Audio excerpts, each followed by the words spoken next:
Hello friends, क्या हाल है दोस्तों। एफ कैट का एग्ज़ाम 15-20 दिन रह गए। सी डी एस के लिए भी तकरीबन 20 दिन रह गए। लगता है देखने में कि बहुत कम टाइम है, लेकिन मैं ये मानता हूँ कि आखिरी के 15-20 दिन बहुत ज़रूरी होते हैं किसी भी कॉम्पिटिटिव एग्ज़ाम को क्रैक करने के लिए। आज मैं इस यूट्यूब चैनल पे लेके आया हूँ आयुष कुमार को, जिसको मैं पिछले साल भी मैंने एक इंटरव्यू किया था और बहुत लोगों ने फायदा उठाया, क्योंकि he has cracked C D S 6 times. 6 बार उन्होंने सी डी एस का एग्जाम निकाला है और 9 बार एफ कैट का एग्जाम निकाला है। He understand the online system of how the paper is set और किस प्रकार से बच्चों को तैयारी करनी है हर एक सेक्शन से। सो जहां तक एफ कैट का सवाल है, listen to the first part of my conversation, और उसके बाद मैंने बात की है सी डी एस के ऊपर। बहुत प्रैक्टिकल हिंट्स हैं, ऐसी चीजें हैं जो आप कर सकते हो। और मैच टेम्परामेंट, जिसकी मैं हमेशा बात करता हूं, उसको बिल्ड करने के लिए लास्ट के 20 डेज में please concentrate on your P Y Qs. उसको करो और देखो आप कितने पानी में हो, कौन सी यूनिट है जो स्कोरिंग है, जहां मार्क्स स्कोर कर सकते हो। So enjoy this wonderful podcast which I've done with Ayush Kumar for all CDS and FCAT aspirants. My second innings is for your first innings. Subscribe to this YouTube channel, क्योंकि अभी अब बहुत बढ़िया बढ़िया content लेके आने वाला हूं मैं आपके लिए। ठीक है, thank you, all the best for the exam, just crack it.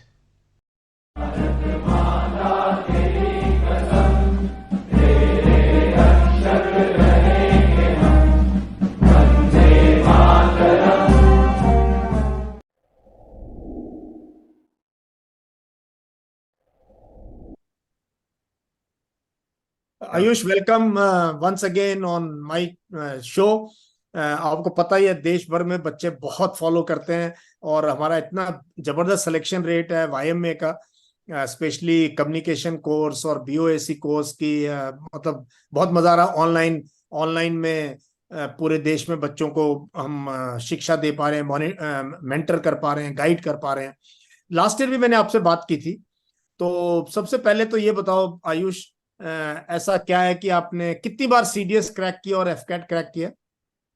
Sir, मेरे लास्ट अटेम्प्ट तक आते आते मैंने 6 बार सीडीएस निकाला था और एफकैट मैंने 9 बार निकाला था।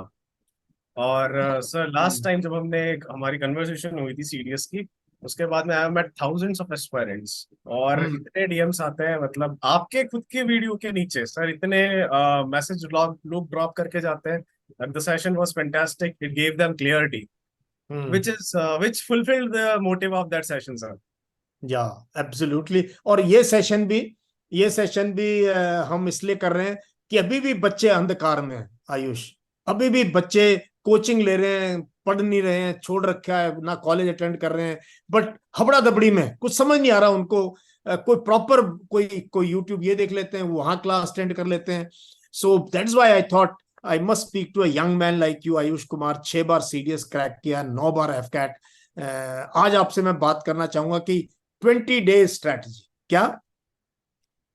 20 days to crack, sir. 20 days. ये रियली हम इसको 20 डे पे ही फोकस करेंगे, हम उतना मतलब डीप में नहीं हाँ, जाएंगे पीडीएस जो हमने पहले किया था। हाँ, उस पे नहीं जाएंगे, उस पे फिर से करेंगे, होता है सितंबर अक्टूबर में। जो फिर दोबारा कहेंगे सर दोबारा बता दो, रास्ता बता दो, वो देखेंगे एग्जाम के बाद। अब हम बात करेंगे 20 डेज। और ये बताओ कि क्या क्या 20 डेज में एक्चुअली काफी कुछ हो सकता है? सर यस सर, हो सकता है। मतलब 20 day are more than enough for clearing CDS, but एक कैटेगरी ऑफ एस्पायरेंट्स के लिए सर, जैसे वो हम्म। लोग जिनकी इंग्लिश फंडामेंटली स्ट्रांग है। एग्जाम्पल रीडर्स, जो हम्म। जिनको न्यूज़पेपर रीडिंग में इतनी ज्यादा दिक्कत आती नहीं है। और साथ में उन लोगों के लिए रीडर्स के अलावा भी प्रैक्टिस बहुत ज्यादा जरूरी है। प्रीवियस हम्म। ईयर क्वेश्चन जिन लोगों ने सीडीएस के किए हैं, दे गॉट एन आइडिया, उनको आ जाता है क्वेश्चंस कैसे करते हैं, उनको पता लग जाता है उनके सेक्शंस कमजोर कौन से हैं। तो 20 दिन के अंदर वो चीजें रिफाइंड की जा सकती है। और साथ में सर ओटीए के लिए स्पेशली जीके ही पेपर निकल, सॉरी, इंग्लिश ही पेपर निकलवाती है। I hmm. Have met thousands of aspirants और बहुतों को गाइड भी किया। जब उनका एनालिसिस देखते हैं तब एक ही चीज पता लगती है कि कोई भी जीके में नहीं रह रहा है। जीके में 30-35 मार्क्स कोई भी ले आता है। हम्म। एक्चुअली में वो रह रहे हैं क्यों? बिकॉज उनकी एक्यूरेसी नहीं आ पा रही इंग्लिश के अंदर।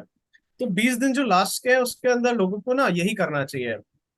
जीके तो हो जाएगा पास। जीके के अंदर है क्या, अगर कोई एस्पायरेंट 3 सब्जेक्ट भी लेके चलता है, साइंसेस, करंट अफेयर्स और ज्योग्राफी, पॉलिटी का मार्जिन अभी थोड़ा कम चल रहा है, 10-15 क्वेश्चन आ रहे हैं, तो 10-10 करीबन भी नहीं आ रहे हैं। तो पॉलिटी तो उन्होंने कम कर दिया, ज्योग्राफी और साइंसेस के साथ में अगर कोई करंट अफेयर्स लेके चल रहा है, इट्स मोर देन एनफ, बहुत इजीली कट ऑफ क्लियर कर सकता है। एक बाकी बात तो मैं आपकी समझ गया, और मैं बहुत इंसिस्ट करता हूं आयुष हर सेशन में कि भैया अगर ऑफिसर बनना है, ये बात सुन लो मेरी, अगर ऑफिसर बनने का सपना है और चाहते हो कि बनना है या रैंक लगाना है आर्मी नेवी एयरफोर्स में, इंग्लिश के बिना गुजारा नहीं। सर नहीं होगा, प्रैक्टिकल एस्पेक्ट्स जितनी तो आनी चाहिए आपको इंग्लिश कम से कम। हाँ, और वो ऑफिसर्स वाली इंग्लिश आनी चाहिए, ग्रामर पे ज्यादा नहीं। वो पिछली बार भी हमने बात की थी कि, ग्रामर तो बिल्कुल काम नहीं आती सर। है ना, तो ऑफिसर टाइप की इंग्लिश आनी चाहिए। उसके लिए अखबार पढ़ना, बुक्स पढ़ना, इंग्लिश में कन्वर्सेशन करना, और वैसे क्वेश्चन आते हैं जो, तो इसलिए इंग्लिश के बिना गुजारा नहीं है।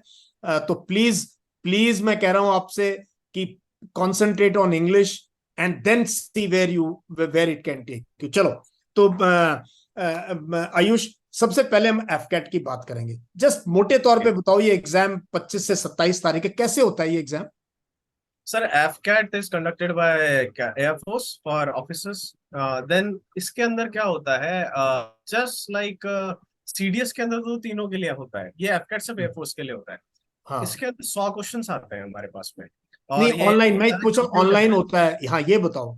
ये हमेशा कंप्यूटर पे होता है, इसका मतलब आपको एक रफ शीट जरूर दी जाएगी मैथ्स करने के लिए, लेकिन जितने भी आपके 100 क्वेश्चन आपको ऑनलाइन टेक करने पड़ेंगे। तो हम्म, 100 क्वेश्चन का मार्जिन जो है वो अभी रिसेंट लेटेस्ट जो चल रहा है वो ऐसा है कि 30 क्वेश्चन करीबन आपके इंग्लिश से आएंगे, 25 करीबन क्वेश्चन आपके जीके से आते हैं।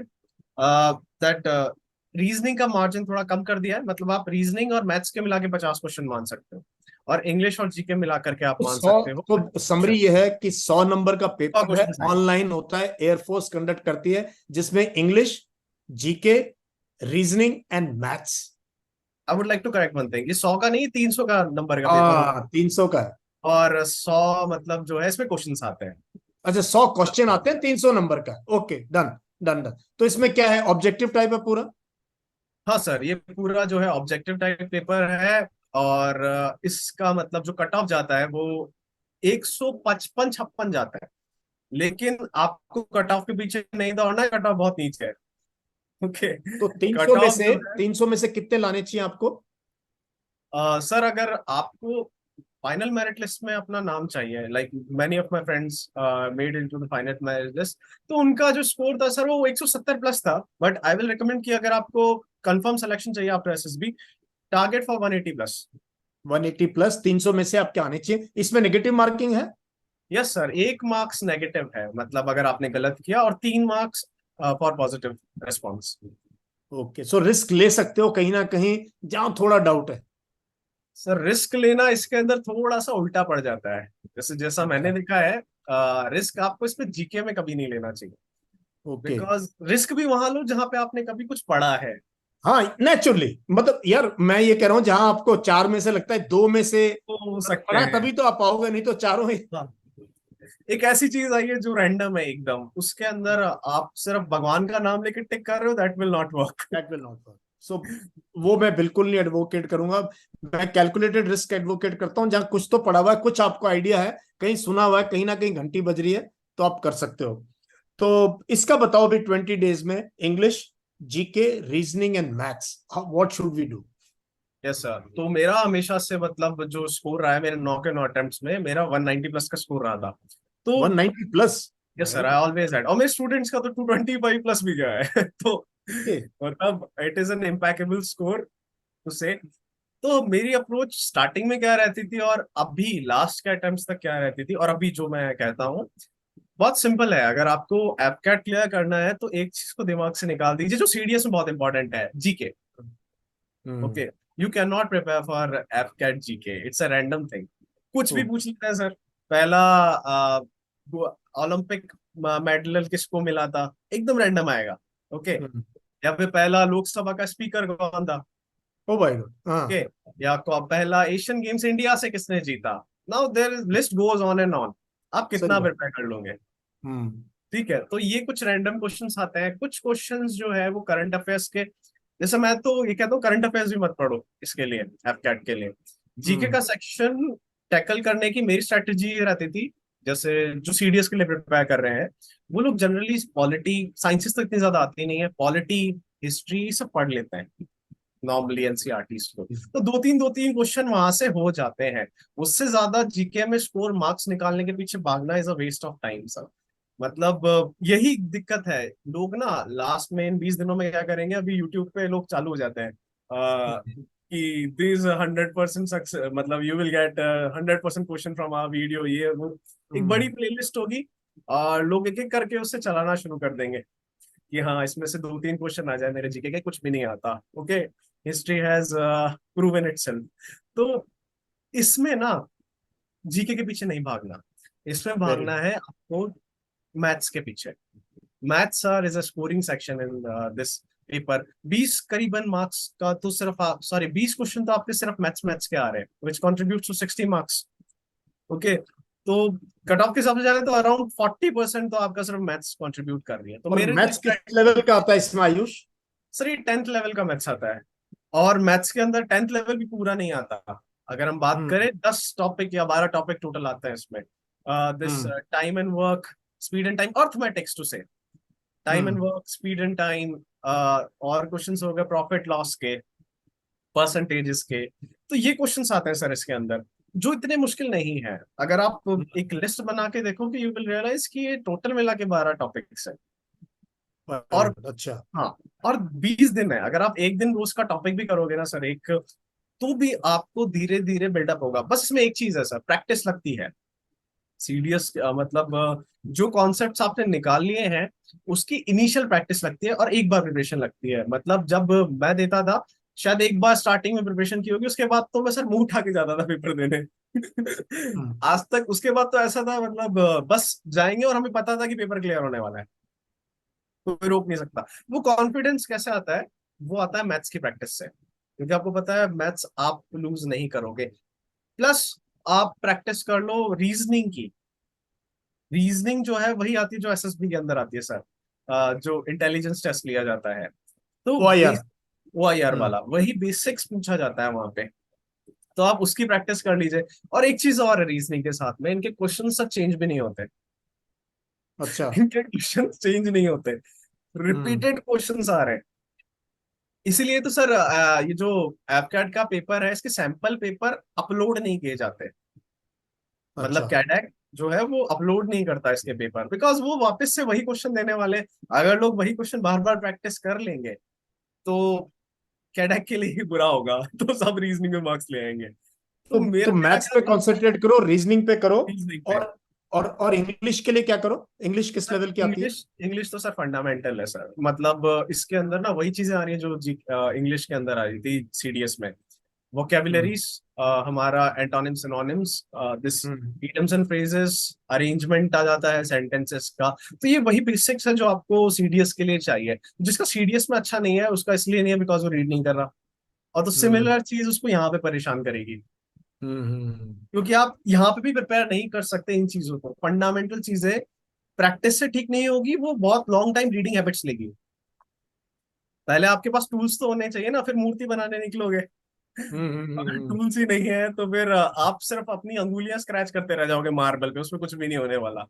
बहुत सो बहुत बड़ी बात कही है तुमने सर कि यही बात टूल्स है। होने चाहिए। और ये टूल्स मैंने एक वीडियो भी बनाई थी कुछ दिन पहले कि ऑफिसर बनने के लिए टूल किट क्या है। तो क्या क्या चीजें उसमें, dictionary, thesaurus, Atlas, map, newspaper, ये सब चीजें आपके रोजमर्रा काम आनी चाहिए। जैसा, क्योंकि होने क्या वाला है ना, इवेंचुअली आप बहुत मेहनत कर रहे हो पर आपका रिजल्ट नहीं आ रहा है इंग्लिश के अंदर। हम्म। मतलब आप तो पूरा अपनी तरफ से एफर्ट दे रहे हो, दो दो तीन तीन घंटे इंग्लिश के टेस्ट भी लगा रहे हो, पर आपका स्कोर ही इंप्रूव नहीं हो पा रहा। Hmm. But you are not realising कि आप सिर्फ अपने नाखून स्क्रैच कर रहे हो मूर्ति पे। Okay, it is more important कि आप अपने पहले टूल्स को शार्पन करो। That hmm. Is all about reading. जैसे सीडीएस और सेल्फ पे भी हम यही करते हैं। स्टार्टिंग में 3-4 महीने जितने भी होते हैं ना, हम उन्हें सिर्फ रीडिंग करवाते हैं सर, कुछ भी नहीं करवाते। और 1% ग्रामर नहीं करवाते। And I have examples, live examples. There was a student of mine, Arjun. CDS के अंदर उसका स्कोर 75-70 रहता था, और 1 घंटे में पेपर कर लेता था, 2 घंटे का पेपर। हम्म। और सर अगर उसका मैं ग्रामर सेक्शन की बात करूं तो वो जो पार्ट्स ऑफ स्पीच वाला सेक्शन, उस पर हाथ भी नहीं लगाता था, फिर भी उसका स्कोर जो है 75 रहता था, बिकॉज उसने पार्ट्स ऑफ स्पीच वगैरह की प्रैक्टिस नहीं की थी। वो ग्रामर वाला इंसान था ही नहीं। वो इंसान हम्म। था जिसकी फंडामेंटल्स बहुत ज्यादा स्ट्रांग थे, वो रीडर था। तो उसके वोकेबुलरी सेक्शंस हो गए, बाकी रीडिंग के जो सेक्शंस हो गए, वो फिनोमिनल थे। इस बार बैच में एक मोहित था, उसके साथ में भी ऐसा ही है सर। इनकी ग्रामर मतलब थोड़ी बहुत गड़बड़ चल जाती थी, लेकिन हाँ इनका स्कोर 70+ रहता है हर बार, क्योंकि उन्हें हम्म। फर्क नहीं पड़ता ग्रामर से। पेपर तो रीडिंग का है, और सिमिलरली और आप। और लास्ट टाइम भी मैंने कहा था, हम ऑफिसर सिलेक्शन कर रहे हैं, क्लर्कों की सिलेक्शन नहीं हो रही है। इसलिए ग्रामर वगैरह ठीक है, थोड़ी बहुत आती है तो अच्छी बात है। कॉन्सेंट्रेट ऑन योर रीडिंग, बहुत अच्छी बात बताई आपने। और यही मैं बच्चों को बताता रहा हूँ कि मेरी भी ग्रामर कुछ खास नहीं थी, स्पेलिंग्स भी इतनी अच्छी नहीं थी, क्योंकि पढ़ते थे हम तो बड़ा क्विकली आप ग्रास्प कर सकते हो इस टाइप के पेपर्स क्रैक करने के लिए। सो अब एफ कैट के लिए 20 दिन में फिर क्या करें? जीके तो आपने बोला भी टाइम वेस्ट है, मत करो। टाइम वेस्ट है। फोकस हाँ। Your all your attention on reasoning and mathematics, वो पास करवाएगी। और क्या कर सकते हो दैट, मेरे पास एक किताब हुआ करती थी, कुछ हम्म। नहीं, अब तो क्या है ना, एयरफोर्स ने क्वेश्चन पेपर बाहर लीक करना बंद कर दिया है। तो ये पहले एक पेपर किताब आया करती थी दिशा पब्लिकेशन की, एयरफोर्स कॉमन एडमिशन टेस्ट नाम से। तो इस, अच्छा। क्योंकि पहले एफ कैट के पेपर बाहर आया करते थे पब्लिक डोमेन में, अब हम्म। तो ऑनलाइन होता है, वो ऑनलाइन का ऑनलाइन चले जाते हैं, वो सैंपल पेपर मिलते हैं बस उसकी साइट पे, कैडेक की साइट पे। तो हमको मिल नहीं पाते हैं पेपर, तो कोई भी, चाहे कितनी ही पुरानी बुक क्यों ना हो, वो उठा लो, उसकी रीजनिंग तो कॉपी होने वाली है। पहला लॉजिक तो ये है। आप कोई भी प्रीवियस बुक उठाइए कैट की, उसकी रीजनिंग कॉपी होने वाली है। मैथ्स का आपको एक फॉर्मेट मिल जाएगा कि हाँ चलो मैथ्स के इस तरह के क्वेश्चन आ रहे हैं। मैथ्स आपने बता दिया, 10वीं का मैथ्स है। रीजनिंग मैथ्स फोकस करो, 50 150 मार्क्स तो उसी से आ रहे हैं सर। इंग्लिश तो हमने काउंट भी नहीं किया। अगर आप, आपका स्कोर मैथ्स और रीजनिंग में बहुत अच्छा है, 150 मार्क्स आप वहीं ले आ सकते हो। 165 हम्म। मैक्सिमम गई थी कैट की कट ऑफ। हम्म। तो आपको फिर क्या करना है, थोड़ा सा इंग्लिश में स्कोर खींचना है। जीके के अंदर भी जो सीडीएस के लिए प्रिपेयर कर रहे होते हैं, एक दो कुछ तो क्वेश्चन। यार पेपर कुछ तो क्वेश्चन करंट अफेयर्स में भी जीके में इतने सिंपल आएंगे जो सबको पता है। सर मतलब मैंने तो जितना नोटिस किया ना वहां बैठ करके, बहुत रैंडम क्वेश्चंस आते हैं। लाइक हम्म। एक क्वेश्चन था, ओलंपिक की रिंग्स का कलर पूछा था। हम्म। ठीक है, कौन इतना ढंग से देखता है उस कलर को? तो कौन सा कलर नहीं है उसमें डाल दिया। सो हम्म। वो क्वेश्चन प्रिपेयर करना लिमिटलेस चीज है, वो मतलब कोई लिमिट लिमिटलेस। ही नहीं है उसकी, क्या प्रिपेयर कर लोगे आप? तो इस तरह के क्वेश्चंस के पीछे भागना व्यर्थ है, टाइम वेस्ट है। प्रिपेयर कर सकते हो आप कुछ चीजें जो नेचुरली प्रिपेयर हो जाएगी सीडीएस की जीके के साथ में, पॉलिटी और हिस्ट्री। अगर नहीं होती इट्स ओके, इट्स क्योंकि ओके। 150 मार्क्स तो मैथ्स और रीजनिंग ही दे रही है। हम्म। बाकी मार्क्स आपको 40 मार्क्स करीब निकालने हैं, आप इंग्लिश से निकालिए, 30 क्वेश्चन आते हैं इंग्लिश में। वो कैब भी अगर थोड़ा बहुत स्लिप इधर उधर हो गई, कोई बात नहीं, चल। हम्म। बट हाँ, फंडामेंटल इज रीडिंग सर, उसके बिना कुछ नहीं होने हम्म। वाला। तो वेरी गुड। तो ये तो आपने फॉर्मूला बताया, और ये भी बताया कि 20 दिन काफी होते हैं अगर समझदारी से। फालतू की यूट्यूब मत देखो, फालतू की वो मत करो। Concentrate on your maths and your reasoning, and थोड़ा बहुत इंग्लिश के पुराने क्वेश्चन पेपर देख लो, तो यू विल बेड़ा पार हो सकता है। Yes sir, GK now is tell me total what. ये ठीक है। अब बताओ मुझे सीडीएस का। आपने यस सर। सीडीएस 6 बार क्रैक किया है, और सीडीएस भी बड़ा सिंपल पेपर होता है, लेकिन फिर भी लोग इसको मुश्किल कर देते हैं। सीडीएस पेपर जो है वो मतलब अब कॉम्पिटिटिव हो चुका है, बिकॉज लोग पढ़ने लगे हैं। मतलब अगर 5 लाख लोग दे रहे हैं तो 6,000 handful of people are being clearing sitting this CDS examination. So hmm. अब वो जो लेवल बढ़ गया है ना, उसको मैच करने के लिए पढ़ना पड़ेगा। लेकिन मैंने एक चीज नोटिस की है कि कट ऑफ तो उतनी है, आज भी 100 करीबन कट ऑफ जा रही है। तो उसके अंदर अगर आपको अपना नाम चाहिए ना, तो सबसे जो फंडामेंटल चीजें जो लोग मिस कर जाते हैं वो है नेग्लेक्टिंग इंग्लिश। ओके। ठीक है, उसको मत नेग्लेक्ट कीजिए। मतलब अगर आपके, आप, आपका इतना पोटेंशियल है, आपकी इतनी अच्छी रीडिंग हैबिट्स है कि आप 80 करीबन मार्क्स लेके आ सकते हैं अगर इंग्लिश के पेपर में, which is not very difficult. Okay, कुछ हम्म। पढ़ना थोड़ी है, वो प्रैक्टिस है, वो आपका फंडामेंटल चीज है। आपको कुछ हम्म। नया नहीं करना है। और साथ में आप 20-30 मार्क्स के लिए जीके पढ़ लेते हो, जिसमें से साइंसेस दी जाती है 20 मार्क्स करीबन तो सर। हम्म। तो साइंसेस के साथ में या तो आप करंट अफेयर्स का कोई अच्छा सोर्स फॉलो कर लीजिए, अगर वो नहीं है तो उसके साथ में आप पॉलिटी पॉलिटी तो आप थोड़ा मार्जिन कम हो गया, ज्योग्राफी कर लीजिए 11th एनसीईआरटी ओनली। हम्म। तो भी हम्म। आपका मतलब 20 दिन के अंदर तो पेपर इजीली निकल जाएगा।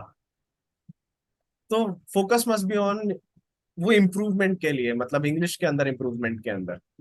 हम्म। अदरवाइज वो जो है वो गलतियां लास्ट में आपको समझ में आएगा कि जीके तो ठीक था, 35 करीबन मार्क्स आ रहे थे, हम्म। इंग्लिश का स्कोर डाउन हो गया।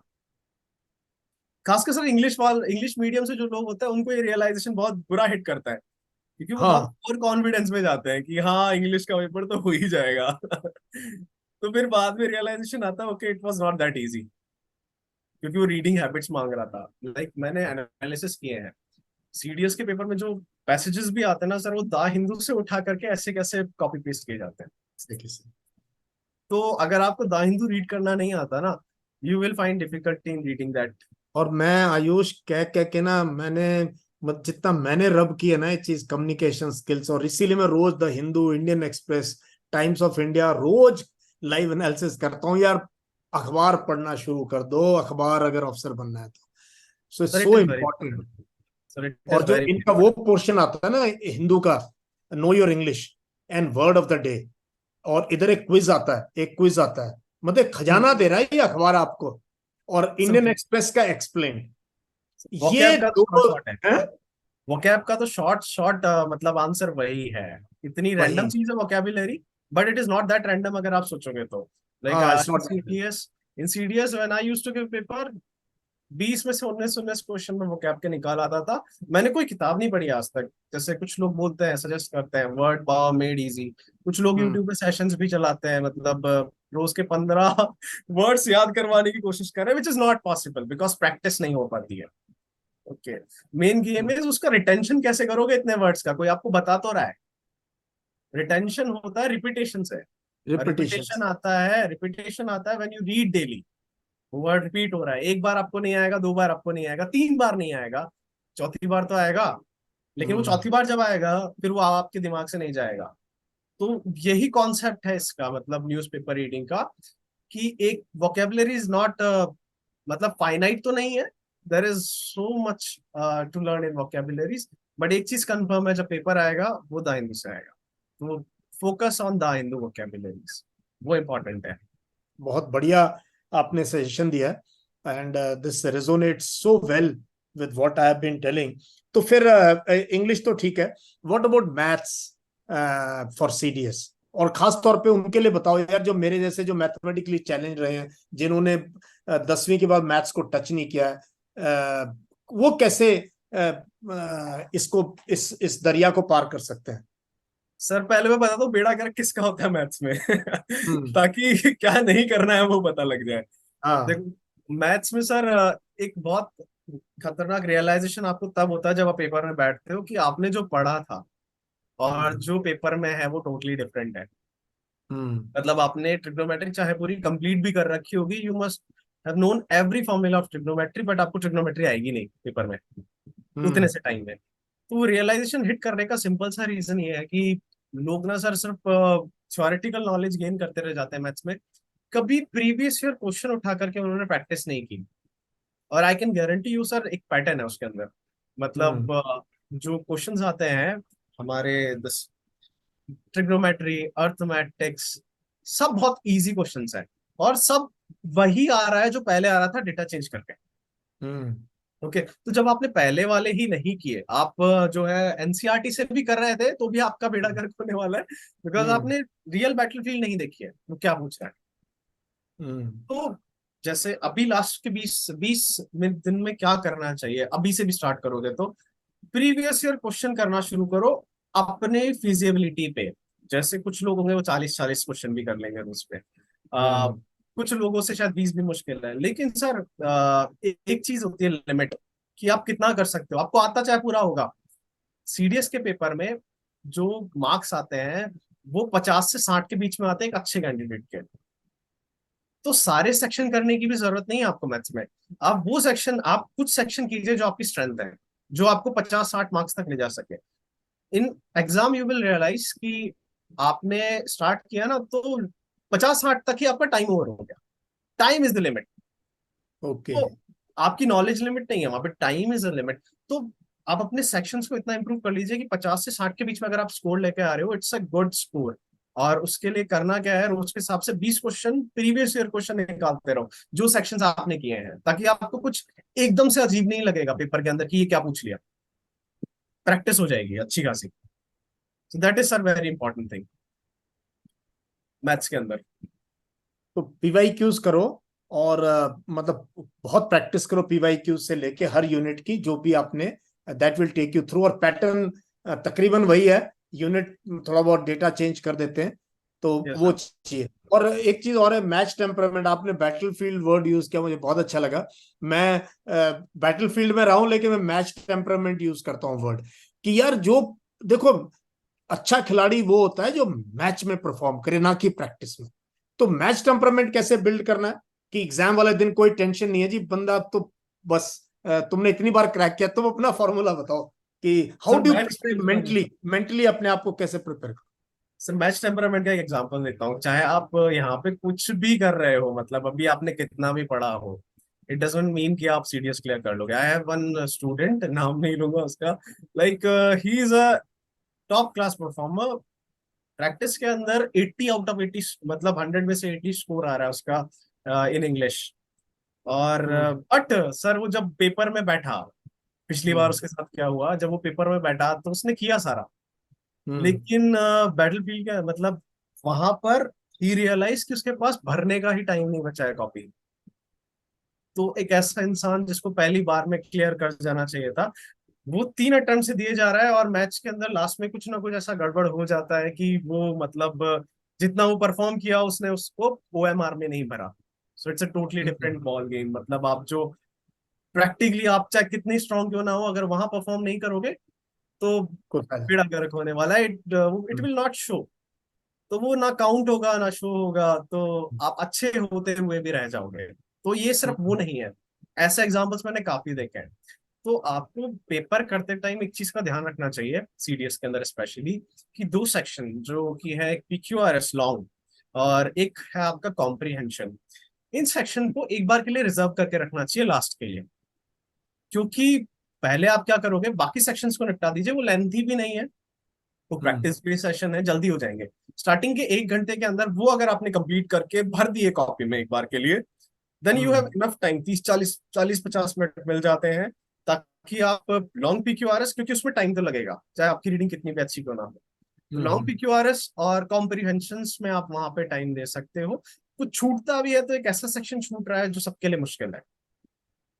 तो वो सेक्शन जो आपके स्कोर बना चुके हैं वो आपने मार्क भी कर दिए हैं, और आपका कंप्लीट भी हो चुका है पेपर। तो ये बहुत ज्यादा इंपॉर्टेंट है, ये आपको मैच में बैठ करके वहां पे देने पे ही पता चलेगा। ये सारी लाइव चीजें होती है एग्जाम के अंदर। इसके अलावा जो दूसरी चीज, ये तो इंग्लिश के साथ में होता है, जीके के साथ में सर ऐसा होता है, उस पेपर में पता नहीं क्या है कि वो खींचता है आपको अपनी तरफ गलत टिक करने के लिए। अच्छा। तो वो 120 क्वेश्चन है ना, तो आपको लगेगा ये भी ठीक है, ये भी ठीक है, ये भी ठीक है, यार ये तो कंफर्म ठीक होने वाला है, तो आप जिसको भी मानते हो उस हिसाब से आप उसका नाम लेके एक बार उसको जरूर टिक करोगे। उसके अंदर है, वो पेपर बिल्ड ही ऐसे किया जाता है। मतलब सारे क्वेश्चन तो करने के लिए होते नहीं है, क्योंकि आज भी कट ऑफ जो है वो जीके की कितनी जा रही है, 30 30 मार्क्स, 40 मार्क्स। तो वो भी अच्छा स्कोर है जीके के अंदर, मेरा तो 60 60 हुआ करता था। तो उस टाइम पे आई रियलाइज कि मतलब वो पेपर आपको खींचे ना, तो मेक श्योर आप अवेयर हो उस टाइम पे। You must have self awareness कि आप क्या कर रहे हो, आपने कितना कर लिया, और आपका इसका मतलब आपका गेम प्लान आपके दिमाग में होना चाहिए। जैसे game plan in sense, GK में मैं स्कोर लेके चल रहा हूँ 70 लाना है, तो 84 क्वेश्चन राइट करने हैं। अगर मैं, मेरा स्कोर अच्छा आ रहा है, मैंने कर दिए, अच्छा पेपर था, चेक मत करो, रख दो साइड में। एक बार आपको थोड़ा सा कॉन्फिडेंस आ गया, ओके इसमें तो 70 आ जाएंगे, now it's time for GK. वहां जाओ, अपने दिमाग में एक फिक्स स्कोर रखो। वो कैसे रखते हैं, एक एक क्वेश्चन करते जाओ। जो सेक्शंस आपने प्रिपेयर कर लिए हैं, जैसे आपने क्वेश्चन रीड किया, दो चीजें हो सकती है, आपको आता है, आपको नहीं आता, या आप डाउट में हो। तीन ही चीजें हो सकती है। सो नहीं आता, कैंसल इट, नहीं पढ़ना दूसरी बार आकर के। रिस्क हाँ। वो बाद में आपको अट्रैक्ट करेगा। करने के हम्म लिए जबरदस्ती, तो उसको काट के आगे बढ़ जाओ। जो आता है, आस्क योरसेल्फ कितना आता है, are you 100% sure, are you 70% sure. Doubt वाले तो 70 में ही जाएंगे, या फिर आप 50-50 पे हो, दो ऑप्शंस के बीच में हो, वहां पे ऊपर लिख लो, पेपर के ऊपर लिख लो ओके 50%। वहां पे आपके पास प्रोबेबिलिटी मिल जाएगी ओके कि आप किस क्वेश्चन में कितने श्योर हो। हम्म 50-50 इज अ टोटल रिस्क, अगर आप कंसिडर करोगे तो। मतलब अगर मान के चलो आपने पेपर पूरा सॉल्व किया एंड यू रियलाइज कि आपके 30-40-50 क्वेश्चन भी जो है उसमें 100% लिखा, यू हैव एग्जामिनेशन 100, हम्म मतलब आप 100% श्योर हो ये क्वेश्चन तो ठीक होने वाला ही है। चलो आपकी श्योरिटी और आप अपने हिसाब से श्योर थे, रियलिटी में 2-3 मार्क्स से 4 मार्क्स चले जाते हैं, हम्म नथिंग सिग्निफिकेंट विल हैपन, आप हम्म बहुत इजी मार्जिन से क्लियर कर रहे हम्म होंगे। तो वहां ना प्लान ऐसा ही होना चाहिए, 100% वाले क्वेश्चन को पहले निपटा दो सारे, उसके बाद में आप कैलकुलेट करो। आपके अवेयरनेस वैसे ही आती है कि आप पूरे उस सिचुएशन के कंट्रोल में हो, वो सिचुएशन आपको कंट्रोल नहीं कर रही। हम्म आपने चेक कर लिया okay I am getting around 40 marks, sorry 50 questions right, फिर आप रिस्क भी ले सकते हो ओके। यू आस्क योरसेल्फ कितना रिस्क ले सकता हूँ। जैसे आपने एक बेसिक टारगेट लिया था कि हाँ 40 क्वेश्चंस तो राइट करने थे, तो 10 क्वेश्चन आपने एक्स्ट्रा कर दिए हैं राइट, 30 क्वेश्चन का मार्जिन मिल जाता है आपको रिस्क लेने का। कि अगर आप 10 क्वेश्चन एक्स्ट्रा किए हैं, हम्म एक क्वेश्चन राइट 3 को न्यूट्रलाइज करता है, तो अब आप रिस्क कहाँ पे लोगे, आप रिस्क लेते हो ऑन 70% क्वेश्चन जो आपके डाउट में थे। 50-50 वालों को छोड़ दो, दैट्स अ टोटल गैम्बल। हम्म तो आप 70 वालों को जब आप करोगे यू विल रियलाइज कि जो 70 वाले आपने किए थे वो भी 70% राइट है। हम्म तो आपकी परफॉर्मेंस वहां पे ना मैक्सिमाइज होती है, मिनिमाइज नहीं होती, because you were in control. और अगर आप ऐसे हे वायर जाओगे तो इन दैट वहां पे क्या होगा, वो जो आप गलत क्रॉस करते हुए भी चल रहे थे जो आपको नहीं आते, वो भी आप करके आओगे एंड यू विल रियलाइज कि अगर नहीं किया होता तो ज्यादा बेटर रहता, क्योंकि मेरा इंग्लिश में स्कोर तो अच्छा, मैं जी के पास भी नहीं कर रहा। हम्म ऐसा कईयों के साथ में होता है, तो वहां पे गेम प्लान को थोड़ा ध्यान में रखना चाहिए। मैथ्स के साथ में ऐसा नहीं है, मैथ्स में तो टाइम ही हम्म आपका एनिमी है। तो मैथ्स के अंदर तो यू शुड फोकस कि आपने जो सेक्शंस किए हैं उसके अंदर 40 से 50, अगर आप एक एवरेज स्टूडेंट हो 40 से 50 का स्कोर ला सको, इट्स अ गुड स्कोर। अगर आप अच्छे हो तो 50 से 60 क्वेश्चन आप कर सकते हो, कोई प्रॉब्लम नहीं है उसके अंदर, और प्रैक्टिस है पीवाईक्यू की, तो in that very good, sense. मतलब एक चीज तो है, जो जिसको मैं मैच टेम्परामेंट कर रही है अवेयरनेस, बी अवेयर, एग्जाम है लेकिन स्ट्रेस लेके, और मतलब एक naturally there is pressure, stress तो है ही ना आपके ऊपर, उसके अंदर अवेयर रहना और ये सोच के करना, ये बहुत अच्छी आपने बात बताई है। और ये कब होता है, जब आपने प्रैक्टिस की हो। प्रैक्टिस करी हो, जब आपने उसी टाइम बैठ के वैसे ही उसी स्ट्रेस को क्रिएट करके टेबल चेयर, और आपने उसी ईमानदारी से रोज करते रहे हो, तो आपको एग्जाम दिन ऐसे ही लगेगा जैसे आप प्रैक्टिस में थे। सर ऐसा ही होता है एसएसबी में भी, जो स्क्रीनिंग टेस्ट होता है ना, जब आप उस 5 मिनट के लिए या 10 मिनट के लिए अंदर जाते हो, वो अगर आप अवेयर हो उस सिचुएशन के, तो वो सिचुएशन आपको कंट्रोल नहीं करेगी, अदरवाइज वो सब आपको कंट्रोल कर लेंगे, आपको पता भी नहीं चलेगा, स्क्रीनिंग खत्म, आप बाहर। बाहर बिल्कुल। तो सिचुएशन अवेयरनेस बहुत ज्यादा जरूरी है, you should be present in your mind, इधर उधर की बातें एब्सोल्युटली। नहीं सोचनी चाहिए। मैं क्या कहता हूँ, कूल काम कंपोस्ट बट फोकस्ड, देखने में लगे स्माइल कर रहा है, रिलैक्स्ड है, पसीना नहीं आया हुआ, आराम से पेन पेंसिल और कूल है, वेट कर रहा है पेपर की, माइंड बड़ा पॉजिटिव फ्रेम में है एकदम, कि यार आएगा तो मैंने छोड़ना नहीं है, फोकस है, बहुत फोकस्ड है, पूरी एनर्जी माइंड की वहां है, लेकिन देखने से लग रहा है सर रिलैक्स्ड यही है। होता है जो जिनका क्लियर होता है बाद में।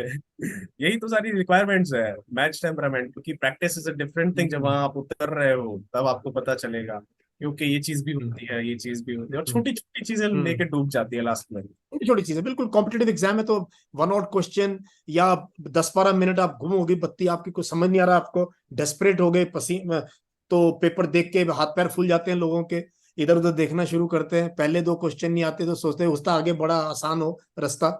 सो तो ये बताओ, व्हाई डू पीपल फेल इन दोनों एग्जाम्स में, क्या रीजन है, अच्छे भले बच्चे क्यों फेल हो रहे हैं बार बार? सर पहली चीज तो अप्रोच के साथ में, जैसे एफ कैट में जो ज्यादातर लोग फेल होते हैं उनकी मैथ्स कमजोर होती है और वो जीके के पीछे भागते हैं हम्म और अपना टाइम वेस्ट करते हैं, खासकर यूट्यूब पे। I have seen many examples हाँ, इसमें से भी काफी लोग देख के हंस ही रहे होंगे। हम्म तो ये होता है एक्चुअली में। लोग हम्म अपना टाइम बर्बाद करते हैं, उसमें से कुछ नहीं आने वाला। एक बार उसको वापस से जाकर के चेक कर लेना, कुछ आया था क्या? कुछ हम्म नहीं आता। तो हम्म एफ कैट में तो लोग इसलिए फेल हो रहे हैं बिकॉज मैथ्स उनकी अच्छी नहीं है। Okay. Can not clear AFCAT without maths. और हम्म जीके में, सॉरी, सीडीएस में लोग इसलिए फेल हो रहे हैं because of lack of practice. Hmm और ये छोटे छोटे जो रीजन हमने डिस्कस किए। Hmm English is the key for CDS examination, अगर आपको ओटीए निकालना है तो, क्योंकि जीके इंग्लिश से इज कुछ की, आ जाता है। इंग्लिश इज की, English is foundation, English is everything. अगर थोड़ा भी तुम्हारे जहन में ख्याल है यार ऑफिसर बनना है, तो भाई इंग्लिश को तो आपने communication, verbal, return, reading, listening, इस पे काम करना ही पड़ेगा। इसीलिए मैं कहता हूं पहले इंग्लिश ठीक कर लो, फिर सोचना। इनफैक्ट कल परसों मेरे पास बच्चा आया, एनडीए क्वालिफाई किया उसने फर्स्ट चांस में। वो कहता सर पहले मैंने एसएसबी की तैयारी कर ली, मेरे मेरे को फॉलो कर रहा है 1.5 2 साल से। तो he just followed physical fitness, current affairs, ये वो। कहता जब जब मुझे लगा ना और घर वालों को लगा अफसर बनने लायक है, फिर मैंने एनडीए के एग्जाम की तैयारी करी। फिर मुझे पता था फोकस की मैं तैयार हूं, अब मैं रिटर्न को पकड़ूंगा। And this is the approach I tell people कि यार इंग्लिश नहीं करोगे, अपनी पर्सनैलिटी पे जोर नहीं दोगे, तो क्या फायदा है। सर लास्ट में भी निकल ही जाओगे, मतलब इंग्लिश का तो सर हाँ ज्यादा इंपॉर्टेंस है इन आर्म फोर्सेस स्पेशली। चाहे वो एंड अच्छा है या बुरा है, it's a different debate, but हाँ, English is the one. but उस डिबेट में हम जाने का कोई फायदा नहीं, because this is what is fact. Yes sir. है ना। तो इंग्लिश के बिना नहीं होता, और इंग्लिश भी fundamental English, we are not talking about grammar. Okay. Yes, इंसान जो फंडामेंटल बोल इंग्लिश। सकता है, एक इंसान जो बोल सकता है, एक और इंसान लिख जो लिख सकता है सकता है। आयुष, मैं कह रहा हूं, मैं बच्चे देखता हूं जो बीओएससी कोर्स करते हैं, ये 10 लाइन स्टोरी की नहीं लिख सकते, 10 लाइन नहीं लिख बहुत लोग नहीं सकते लिख सकते। इंग्लिश में। तो यार क्या फायदा, वो 6 महीने कोचिंग कहीं 50 60 हजार रुपए दे रहे हो ये करके। और तो ये एक इशू है। लास्ट में मुझे ये बताओ, लास्ट में ये मुझे बताओ कि मैं तो ऑनलाइन का बहुत प्रशंसक हूँ, क्योंकि एक तो it's very cost effective, very very cost effective, और आप अपने घर के, व्हाट डू यू से, ये लोग जो दुनिया भर के इधर उधर कोचिंग, सीडीएस के लिए भी 1 1 साल की कोचिंग ले रहे हैं लोग, एनडीए की तो ले ही रहे हैं, बहुत पैसा खराब कर रहे हैं। व्हाट डू यू से, what will you suggest NDA CDS के बच्चों को कि ऑनलाइन को कितना यूज करें और क्या क्या स्ट्रेटजी होनी चाहिए। सर पहली चीज तो ये सर, जिसको क्लियर करना होता है ना, उसको ऑनलाइन ऑफलाइन मैटर नहीं करता। और दूसरी चीज ये कि है ना, ऑफलाइन में जो टीचर्स है, they don't have any quality. Because वो लोग वो हैं जिन्होंने कभी खुद पेपर नहीं दिया। वो क्लास 12th के 10th के पढ़ाने वाले टीचर्स हैं आसपास के स्कूल के, जो अकेडमीज इकट्ठा कर लेती है, and they charge you a very hefty amount. Sir ये आई हैव आपने बात सीन। सही की, जितने मैं नाम नहीं लूंगा, जो चैंपियन आजकल बने हुए हैं ना, उन्होंने कोई ना एनडीए का पेपर क्रैक किया, ना सीडीएस पेपर क्रैक किया, ना एसएसबी गए गए, तो एक भी इनमें से इस लायक नहीं कि ऑफिसर बन जाए। यस सर, उनको क्वेश्चन भी करवाओगे ना, वो 30 बार सोचेगा, वो आपके डाउट कभी क्लियर नहीं कर सकता। बिकॉज वो कभी खुद उतरा नहीं है ना बैटल फील्ड के अंदर। So that's a thing offline के कोचिंग के अंदर। ऑनलाइन के अंदर yes, there are people who they are are very providing good, quality education. They are okay, very good people, yes मैंने आई खुद हैव। काम किया उनके साथ, यस जब मैं सर। पहले दूसरे प्लेटफॉर्म पे था। तो there are some very good teachers that I must accept कि हैं। Dynamic. But there is one more thing which is very essential, जो मैं ऑनलाइन प्लेटफॉर्म्स में देखता हूँ और वो नहीं है, वो सेंट्रलाइज लीडरशिप। सो लाइक जो लोग जैसे, one example is like I have many people, लोग अन अकेडमी छोड़ के जो आ रहे हैं, 70 70 80 80 लोग आ रहे हैं। तो वो अन अकेडमी की अपॉर्चुनिटी कॉस्ट मैं हूँ। ओके। अगर वो वहां जा रहा है तो मुझे छोड़ के जा रहा है, अगर आपको अगर अकेडमी को छोड़ रहा है तो मेरे पास आ रहा है। तो अगर वो लोग वहां आ रहे हैं तो सिंपल सा रीजन ये है कि कोई सेंट्रलाइज प्लानिंग नहीं है। सब अपना अपना सब्जेक्ट देख रहे हैं।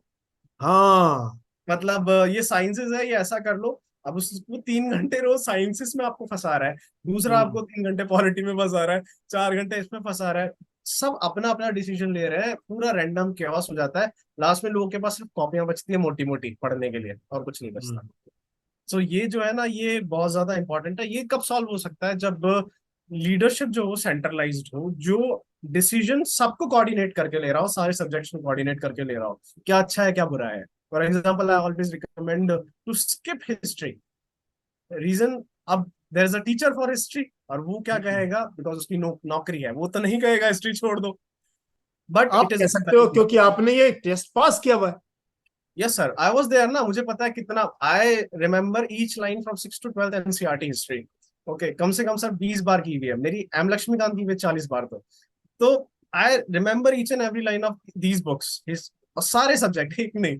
तो देन आई रियलाइज वहां पहुंच करके कि कुछ आ भी रहा है क्या करने के बाद में, वो आपको मना नहीं करेगा कभी। वो टीचर जो हिस्ट्री पढ़ा रहा है वो आपको कभी नहीं बोलेगा हिस्ट्री स्किप कर दो, बिकॉज मैं अगर आप हिस्ट्री स्किप करते हो उसकी जॉब जाएगी। सो हाँ, तो वो अपना स्वार्थ देखेगा, but history is not in benefit for you. तो वहां पे स्किप कर सकते हो। इकोनॉमी का टीचर है, क्लासेस ले रहा है, पूरे महीने 1 1.5 महीने आपके निकाल दिए इकोनॉमी में, but when you went to exam 3 question आ रहे हैं इकोनॉमी के, वो भी आपके आ रहे हैं पेपर से, न्यूज़पेपर से। So was it worth it जो आपने इतना टाइम दिया? क्योंकि अब सेंट्रलाइज लीडरशिप नहीं होगी जो बेनिफिट ऑफ स्टूडेंट के बारे में सोच रही है। तो इन दैट केस क्या होगा, सारे सब्जेक्ट पढ़ाए जाएंगे और ये सारे आपने सब्जेक्ट किए बहुत बड़ी जाएंगे। बात कही। और इसीलिए मैं ये सोच रहा हूं कि इसी को मेंटरिंग कहते हैं, कि डेफिनेटली सर। शुरू करने से पहले आपको सही गाइड करने वाला कोई हो। कि और पता है कि खुद की स्ट्रेंथ वीकनेस भी पता होनी चाहिए। खुद का पता होना चाहिए। वो हर एक बच्चे का एक एक वन साइज फिट्स ऑल नहीं हो सकता है। नहीं भाई होता सर। कश्मीर का मैथ्स कमजोर है तो मुझे तो मैथ्स में, मेरी तो हिस्ट्री इकोनॉमिक, बट मेरे को बैठना पड़ेगा वहां पर भी, है ना।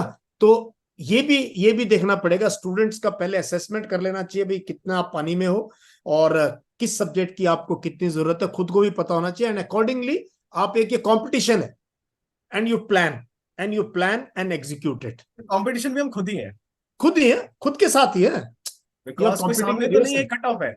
हाँ, कट ऑफ है, आपने क्रैक करना हाँ, है जैसे ना। सेल्फ असेसमेंट का मतलब, जैसे कोई भी इंसान अगर मेरे साथ भी एसोसिएटेड होता है सीडीएस और सेल्फ पे, तो हम क्या करते हैं, पहले उसको बोलते हैं तेरा जो पहले का पेपर था, एक काम कर, उस पेपर में से चेक कर तेरे किस सेक्शन में कितने मार्क्स आए थे, क्योंकि सबके हम्म। सब सेक्शन गलत नहीं होते। हाँ हाँ, ठीक, बिल्कुल। हर अंगुली सेम थोड़ी होती है। तो कुछ हम्म। का आपको पता चलेगा नेचुरली एरर अच्छा था, बट वो पार्ट्स ऑफ स्पीच में निपट गया। कुछ लोग होंगे जिनका पीक्यूआरएस अच्छे थे, क्लॉज टेस्ट अच्छे थे। तो आपको पहले अपनी स्ट्रेंथ पता होनी चाहिए। Practice your strength, prepare for your weaknesses, ये होना चाहिए। तो वेरी ऐसा गुड। नहीं ओवर कॉन्फिडेंस में कि हाँ ये तो मेरी स्ट्रेंथ है, इसमें तो मैं निकाल ही लूंगा। वो इंग्लिश मीडियम वालों के साथ में होता है कि हाँ इंग्लिश तो मेरी स्ट्रेंथ है, ये तो मैं देख ही लूंगा। फिर वहां जब देखता है तो पता चलता है यार मार्क्स ही नहीं आ रहे, अब क्या करें। और गांव का देसी पास हो गया। हाँ सर, होते हैं। होते हैं। I had one friend, Banwari नाम था सर उसका, तो वो गांव से ही था, but he cleared CDS 2 to 3 times। हर बार नहीं कर पाते बिकॉज फिर वो इंग्लिश के लेवल पे डिपेंड करता है। वो दा हिंदू अगर लेवल आ रहा है तो हम्म। फिर आपको चैंपियन होना पड़ेगा दा हिंदू का, otherwise you will perish on battle field. Ayush, बहुत अच्छा लगा मुझे कि लास्ट 20 डेज की हमने स्ट्रेटजी डिस्कस की। और मैं तो ये लास्ट मिनट प्रिपरेशन का बहुत बड़ा फैन हूं, कि आखिरी के 15-20 दिन भी अगर आप जोर लगाओ तो आप तख्ता पलट कर सकते हो अपने लिए। Sir and entire but BTech is exam. Provided, जो आपने शुरू में कहा था, प्रोवाइडेड आपकी कुछ बेसिक सही, यस हर सर, एक कोई नहीं कर सकता। कुछ नहीं होता। हमारे देश में एग्जाम्पल है सर, बीटेक लोग पास कर जाते हैं रात रात में पढ़ के। हाँ, इंजीनियर लास्ट बन जाता। स्ट्रेस नहीं लेना चाहिए अपनी प्रिपरेशन पे, बस ट्रस्ट करो और प्रैक्टिस करो, दैट्स ऑल। एंड PYQs करो बस। यस सर, वो तो बहुत इंपॉर्टेंट है। वो सबसे इंपॉर्टेंट है। Know your strength and weakness. और आपने बता ही दिया एफकैट में क्या छोड़ना है, क्यों टाइम वेस्ट कर रहे हो। सीडीएस आप बता चुके हो कि क्या करना है, कैसे करना है। So through you I wish all the students good luck and FCAT and CDS exam. I hope this video will be useful to you because we have Ayush जिसने 6 बार CDS और 9 बार FCAT क्रैक किया। Hats off to you. Thank you sir, it has been a pleasure sir, you have provided a very great opportunity to me sir to I represent. will, I will, I will always, always. For young people, I'm always there. ठीक है। That is what selfless means, like a person who doesn't care what he will get but promotes others. My second innings is for your first innings. वो तुम्हारे लिए भी true है। So it is true, sir. It has proved to be true. Like I have done fantastic in my last 1.5 years, Very good. all because of you, sir. Happy? I'm so happy and wish you a wonderful good luck. Keep mentoring students, CDS and FCAT, and all the best to you and all the best to the students who are going to appear in this exam. Thank you. Yes, sir. Thank you, sir.